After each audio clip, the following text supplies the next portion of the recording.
Advocacy teams give me a focus for my concerns that's productive. One way I've grown in the past year of advocacy teams is I've increased my ability to step back to nurture and support new leaders, while also finding increased joy in the intentional community our advocacy team creates. Thanks, Teresa. All right, we get to have the next few minutes to reflect a bit on these two questions. What are some of your major takeaways? How can you apply the skills or lessons learned today to your advocacy back at home? So I'd love for folks just to spend a little time reflecting together about some of the things you talked about or you wrote about in the last few minutes. Yeah, and we're going to say our name and where we're from, if you could stand up. Okay. Hi, I'm Sarah. I'm from Colorado, Boulder, Colorado Advocacy Team. And this wasn't one of the things that we talked about here, but one of the things that really struck me is when we were listening to Tim, one of the things he said that rang very true for me is that a staffer's job is to listen. They're trained to just listen and nod and take things in. I've heard Maya say that before, that their job is to agree and get you out the door. And so I was really concerned as we went into this workshop, well, wait a second, how can we possibly even do this process if they're not willing to talk?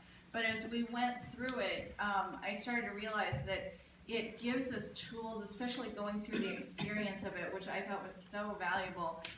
It gives us a tool that when we hear even the tiniest little bit of change talk, to grab it and have the skills to start to work into that and get a conversation going on the basis of it. So I was really grateful for that. Thank you, Sarah. Yeah, I'm sorry. Terry from Lansing, Michigan. One of the things that I learned from Tim was the notion, again, going back to the staffers, that they actually, in the cases, especially with new representatives, but no representative is really knowledgeable in all the issues. So they rely on the staffers to actually write their recommendations for policy. And then Tim also said that the average age is 26. And I've met a number of those 26-year-olds who, some of them are incredibly bright and stuff, but it made me feel more powerful in terms of the interaction with, the playing field is more level than I would maybe have thought. I was going to say, come on. Which takes the idea that, I can't remember which person said, to go in with a level of citizen expertise. I think often we don't go in with that, but then often, given what the staffer's able to do, maybe we should feel more confident.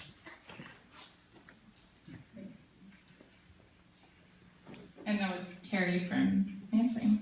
Yeah. Hey, Mildred, stand up. Yeah, okay. Sorry.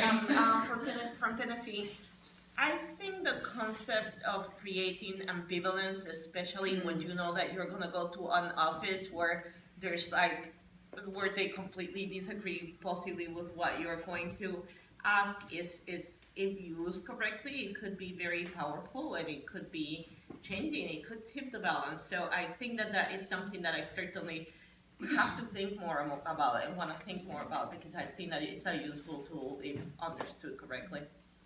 How does that speak to your experience in Tennessee? I think with the congressman, they have this very entrenched Southern way of looking at things, and I feel that has been the office where I have been less able to bring some awareness, if you wish, because that's the only thing that I can bring right now, I believe.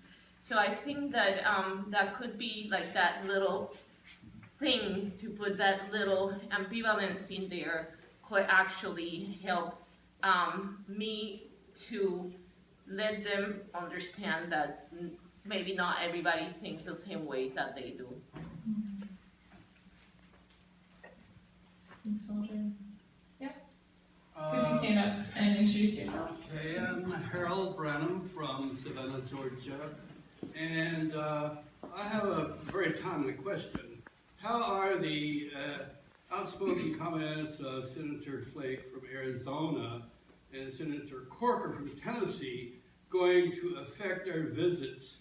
Now, is this a little crack we can wiggle into and get them to say, well, what is your attitude toward Trump? Diane told us there's a lot of confusion, and so how do we navigate or take advantage of that? I can definitely answer that, although I don't want this to turn into a Q&A because I want us to spend some time reflecting. I think it was really important for us to spend today, kind of to what Sarah brought up a moment ago, thinking about what it looks like to have staff members whose job it is to just nod at us, or even to kind of take issue sometimes with what we're saying, and how we respond to that. I think there are a lot of people on Capitol Hill who are humans, who are young people, who are really confused and scared about what is happening. And I don't think that that is a partisan thing. I think that that is a fairly universal thing. And the power that we bring to this work is bringing compassion and witness and spirit and love into the room. And when we speak in that space, we're able to get past those kind of those walls, those questions, those nods that we're given, and we're able to get real, a little realer than we might otherwise. It doesn't always happen, but it is more of an option for that to be able to happen when we bring our hearts into the space. So in terms of what Senators Flake and McCain bring to the room, they highlight that feeling of concern and confusion that very much exists on Capitol Hill. It's not just in us. And I think it's incumbent on us to bring the strengths that we hold to the room as really we begin to engage. So we're gonna, yeah. Would it be okay for me to share one comment about 1 minute? Sure. Okay, thank you for letting me have that. I just wanted to say, thank you so much for letting me do that. Sorry I used my white entitlement to do that. I'm so sorry. I just wanted to share because I've thought a lot about that. And this is when you put a frog in water and it slowly boils, it stays in the water. But when you put it in boiling water, it jumps out. So what we need to do when we are confronted with a situation like that, I've thought about this for months and months. We actually have to validate and reflect back. When you saw the original Trump, you saw things that you liked, and you can reflect back the things that you thought that the congressperson liked about the Trump that they thought that they were going to get, and then you can kind of say, well, this is not what you voted for, this is kind of different behavior, and those two things are different. So if you don't support like this new sort of iteration of behavior, that's different than what you were saying you supported before, and it's okay to have a difference in opinion from what you had before. And it's a concept called commitment, and it's psychologist Cialdini, look it up, commitment. I think that's helpful really to think about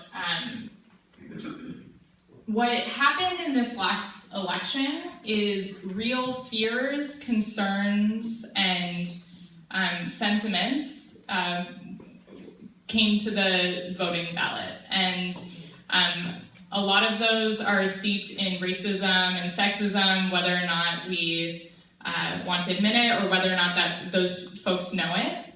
And that a lot of those concerns are real. People are scared about their jobs. People are scared about their livelihoods, their families. They're scared about change. And those are all things that we can relate to. And I think, so I think bringing that compassion in exactly in the way that Vince just talked about is helpful. So hopefully these will be comments that lead us more back into the reflection piece. So let's go here and here. Yeah, great. So, Walter from Abington, Pennsylvania, and I'd just like to kind of reinforce and hold up what you said, Maya. I think it's so important. And to go in with a sense of compassion. And I would say also, maybe another way of saying that is centeredness, because there is really a truth that we're representing here. There's so much untruth going on today. And the truth is based in compassion and love. And that's really what I see as our main work. These techniques are valuable, but if we're not able to go in and be really centered, then it's just going to be a technique. Yep. Yes, thank you, Frank. It's missing the spiritual side. Yeah. I think Michael, and then I do want to leave space for women in the audience, if anyone wants to. Michael from Rockford, Illinois. I guess this is a question, really, an observation and a question. We've talked about these techniques in the context of face-to-face conversation dialogue. But a lot of our dialogue with our representatives and senators is in written form. And I wonder if some of these same principles don't apply there in how we craft letters in response to those little bulletins that they're all sending out about, I did this, I did that, I'm voting here, I'm voting there, that we think in terms of this motivational inquiry as a way of framing our letters. And maybe Ben's could comment on that. That makes sense. Or not? I would just say go with your gut. I'll be so quick that you won't even, I'll be gone. Okay, so really you have to go with your gut. Like that's what, this is all about trying to give you like the skills so that you had a gut sense. That's why we did experiential exercises and why I tried to like leave the stage as much as possible. So when you look at the spirit of the communications, to kind of look at what you were saying about the compassion, the technique is worthless without the compassion and the spirit and the essence behind it. And this is a very spiritual community. So if you can see the spirit of this type of communication, it can manifest regardless of which form or channel of communication you're using. You can really manifest it in a written way. Yes, I totally agree. And also, not just the form letters that you get, but many of you, as you grow your relationships, are emailing with staffers in more personal ways, and especially there, that's an important space. Yeah. I'm Sarah from Atlanta. And what I really took away from both of our speakers today is this point that you've made in our trainings, but really bringing it home that what we're bringing to the table isn't facts and figures to convince the staffers and the members to agree with us. That what we bring are personal stories and letting them talk themselves into a new position. And so I think as we're going into the lobby visits tomorrow, that's something that's going to stick with me, that I'm not there to give them facts and figures. I'm there to put a face to this issue and to let them see some problems with the positions that they're in or help them strengthen the ones that we like. Mm-hmm. Yeah, and that we are some of the only people that are challenging, especially the massive increases to military spending. We are the leaders in this work. Period. And that is a powerful thing. That's a really inspiring thing. It's also a depressing thing. We need more people to be a part of this work. But we are some of the only people that are saying, hey, don't you think 600 billion is enough? What are we doing? What are we doing? So I want to transition us a little bit into the last piece, which is going to be setting some intention. And whether it's the lobby visit that you are about to go on today, or I think more aptly for this community, some intention for your continuing work with advocacy teams and with relationship building. So we're going to take 2 minutes for folks to kind of silently set that intention for themselves, and then we're going to end today by basically asking some of those folks to just stand up and share those intentions. And we're going to hear a lot of the intentions of those in the room.